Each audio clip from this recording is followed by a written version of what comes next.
Fine. I didn't want to be the one to have to do this. I didn't want to be this guy because I don't think that it is complicated, nor is it my responsibility. But in all honesty, it is super important because we've right now got an industry full of people who are trying to sell you snake oil. They're trying to make you believe in something that is unimportant and sell you things that don't work. But what do? How do you get fit?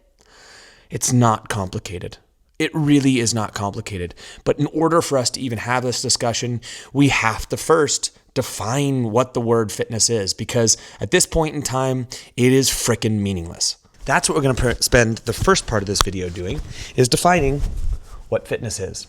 Unfortunately, we live in a world and an industry where fitness has been defined extremely poorly, almost not even at all.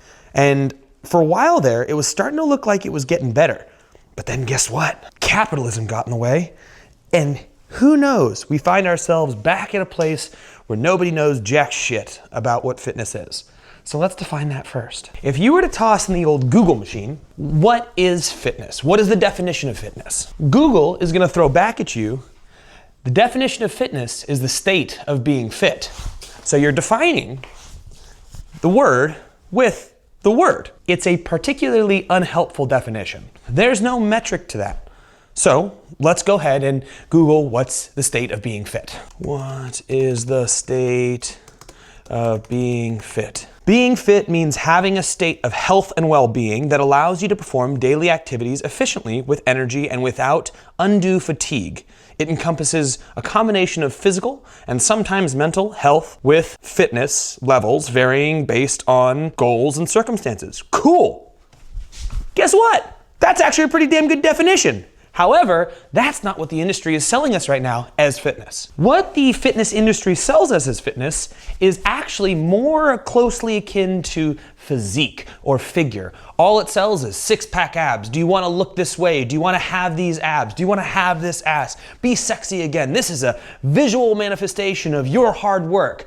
Bullshit. It could be, but it also could not be. Looking like this could be many things other than fitness. It could be a whole level of narcissism that is a psychological disorder. It could be an eating disorder centered around not eating food. It could be an over-obsession with physique, which could be deep levels of insecurity and many other things. In fact, in order to look a certain way, fitness has very little to do with it. Now here's the deal. Fitness and people who are fit tend to have a physique that follows it. But people who have good physiques are not necessarily fit. Let me explain that. So if I want good physique, what I have to do is 1, have muscles. Guess what? Everybody has muscles. Step number 2, show muscles. Muscles are covered up by skin and fat. If we don't have as much fat, more muscles will show. Can you grow said muscles? Absolutely. How much muscle you grow will be dependent upon your genetics. Some people can do 3 things and all of a sudden they have giant muscular adaptation. Should you want to add muscle, you need to overfeed, which is eat more than the amount of muscle you sustain, and do heavy stimuli. Basically things that cause you to break your muscle tissue down and regrow them, and you will add muscle. Again, that rate will be determined by the type of human being that you are. Unfortunately, there's not too many things you can do to change how quickly you personally gain that muscle, other than train harder and make sure you're fueling that system. And training harder means more time under tension, more volume, more intensity, and more load. It's all kind of in a similar realm. The other thing that we can do is eat in such a way where we don't have a lot of excess fat. This means not overfeeding the organism that you have. You have a certain amount of muscle. You basically feed that amount of muscle, the amount of calories it needs to sustain itself, and nothing extra. If you do that, then you will be as lean as the amount of muscle that you have. When you talk sport performance, can I really effectively gain the exact kind of muscle and support system around that to utilize it best for the sport that I'm doing? When we talk about bodybuilding, it's a different world. It could be the same, but a lot of the time what it is it's not about how does that muscle function and sport perform, but what does that muscle look like and how big can I make it? That's bodybuilding in a nutshell. It has nothing to do with function. Sport performance is function. All it has to do with is taking a single muscle and making it bigger. And there's lots of arguments about how to do that the most effectively. However, bodybuilding is not fitness. This is my biggest issue. If your goal is only physique, it's only what you look like, as soon as you get to a certain weight, then what? Then what? You're not fit. You're not healthy. All you are is looking a certain way. So here's what I want you to do. I want you to love what you look like, body positivity, but I also want you to be more impressed with what you're capable of. This is where fitness starts to become a meaningful conversation, because physique, again, and figure, again, are not fitness. Let's talk about what fitness is. I'm gonna go back to that definition that we looked up earlier. We said fitness, popped it in there, that gave us the state of being fit. And then we look up, what is the state of being fit? And it says, having a state of health and well-being that allow you to perform daily activities efficiently with energy and without undue fatigue. This is actually really good because it's giving us a quality of life associated with being fit. And that becomes meaningful because who cares what you look like when it comes down to living a high quality life? You might, everyone around you doesn't. You're not more useful because you look better. What is useful is feeling better and being more capable. Now, I'm gonna rephrase this to something that's a little bit more meaningful so you can understand what being fit really means. We're gonna say that being fit is the ability to say yes to life. Let's unpack that even more. Can I do whatever I want? Anything. Say yes to life. At whatever level that I want.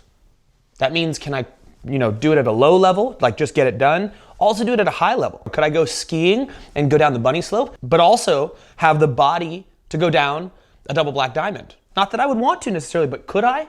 That's the question. And number 3, can you do that for as long as you want? That is fitness. That has very little to do with what you look like. Now, if you can say yes to, I can do whatever I want at whatever level that I want for however long I want, you never have to say no to anything, then you are as fit as you need to be. But I would urge you to not say, hey, no, I don't want to play tennis. And really look in and say, do I not want to play tennis? Or do I think I'm too old? Or I'm not in shape enough? Or it's gonna hurt when I do it? That would mean you have lost capacity. You don't have the ability to do the things you might want to do. Don't live in your narrow little bubble. If you're someone who sits at home and plays video games all day, then you technically can do anything that you want because all you want is video games. But that is a fraction of what you're capable of as a person. However, if you were to tell me that that's all I want to do for the rest of my life, I'd say you probably don't need to do a training program. You might get sick and die because you don't have the physicality to support, living a high quality life, but your quality is playing video games. So who am I to tell you what you have to do? We're talking about this ability to do what you want for however long you want at whatever level that you want. Guess what? We can make that measurable. And here's how. Let's say doing whatever you want, we're gonna call that different modes. So this is whatever you want, modal domains. A mode is just a function. Now, can you do that for however long you want? Can you go skiing for 10 minutes or can you go skiing for an hour and a half? Broad times. Broad times means however long you want. Now here's the real kicker. At whatever level that you want, entry level to professional, your physiology, your body should support that if you are fit. So we're gonna call that work capacity, your capacity to work, okay? Work capacity is whatever level that you want. Can I do whatever I want, however long I want, at whatever level I want? Modal domains, broad times, work capacity. Why am I changing these terms? Because these terms we can start to put metrics on and start to create a training plan that allows us to do these things from.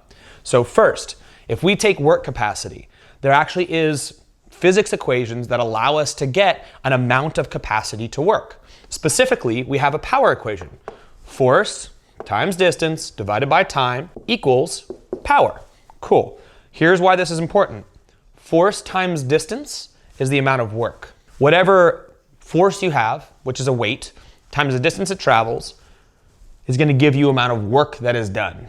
You divide that by the time it takes you to do it, and that will give you a power. Here's why this is important. This is a number. This isn't an ab.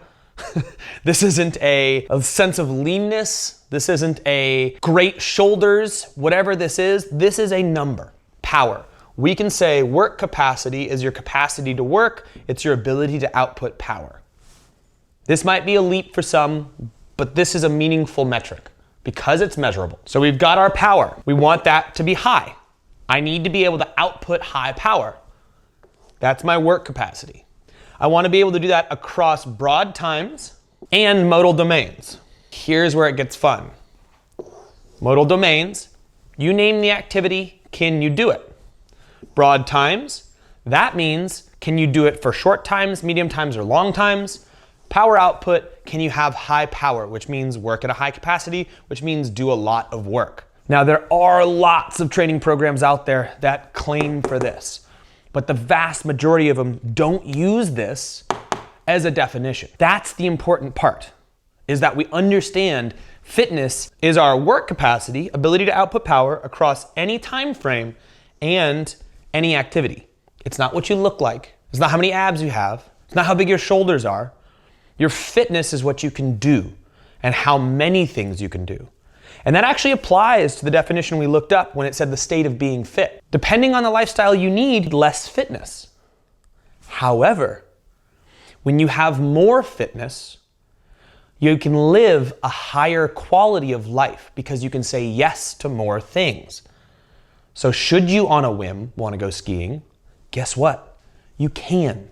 Which is why when we're training, we're looking to push our capacity, not just push what we look like. So we have to find programs that promise not just strength gains, not just running gains, not just gymnastics gains, and definitely not just physique gains, but quality of life gains, which means we need to both be strong, we need to be fast, we need to not be carrying excess weight because it's harder to move excess weight around. So what is the program that gives us these things? There are many, many programs like this out there. But the main thing is we understand that we're not pursuing fitness as what we look like. We're pursuing a higher quality of life. And that's what I'm struggling with in this world. That's what I never thought I'd be the one to have to stand here and go, what the hell are we all paying attention to? Now here's the fascinating part about this. This, if you pursue it, and you pay attention to the food you eat, and you pay attention to your sleep, and you pay attention to the volume of training and your recovery, will lead you towards having the physique that you want, unless you want something abnormal, which would be something where you overgain muscle because you have this idea in your head that you need to be enormous or something like that. If you want that, you have to be under heavy loads often, and you have to do bodybuilding style training.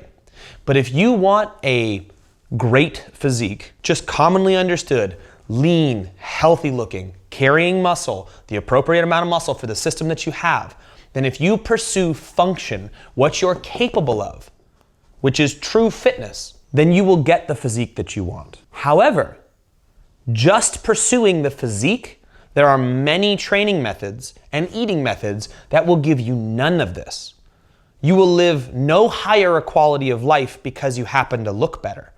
In fact, you're probably going to be quite fragile in your overall anatomy depending on how you're training or how you're depriving yourself of food. So, when we look to fitness and we talk about fitness, this is what we mean. We don't look to freaking abs and shoulders and asses. That's just physique. And there's nothing wrong with having nice abs or nice shoulder or a great ass. But let's not call it fitness, because it's not. Rant over. I'm done.